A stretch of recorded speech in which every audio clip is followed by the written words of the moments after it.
ఇప్పుడు మన ప్రధానమంత్రి అయినటువంటి నరేంద్ర మోడీ నెబుకద్నెజర్కి ఏమీ తీసుకోడు. ఇద్దరు ఒకటే.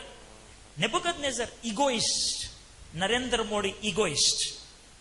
ఆత్మాభిమాన్ అంటాడు ఆయన స్వగౌరవం అంటాడు. ఈయన కూడా అనేది ఆత్మాభిమాన్ అంటాడు. నెబుకద్నెజర్ 90 అడుగుల బొమ్మను తయారు చేశాడు. నరేంద్ర మోడీ 182 అడుగుల బొమ్మను తయారు చేయడానికి 2500 కోట్లు సమకూర్చాడు. 2500 crores ఒక బొమ్మను తయారు చేయడానికి. సర్దార్ వల్లభాయ్ పటేల్ ఇలా నుంచొని ఉన్నటువంటి బొమ్మ, ఇనప బొమ్మ, నేల మీద నుంచి 182 అడుగులు అంటే 17 అంతస్తుల బిల్డింగ్, అంత పెద్ద బొమ్మను తయారు చేసి పెడదాం అనుకున్నాడు. ఎందుకురా అంత పెద్ద బొమ్మ అంటే, హైందవ ధర్మం ప్రపంచంలో నెంబర్ 1 అవ్వాలని. ప్రపంచానికి మా ధర్మం చూడు ఎంత ఎత్తు ఎదిగిందో అని చూపించడానికి.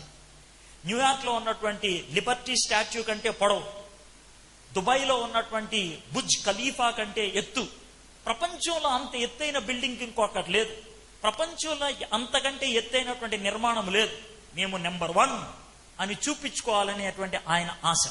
నెబుకద్నెజర్కి నరేంద్ర మోడీకి తేడా లేదు. మూడోది,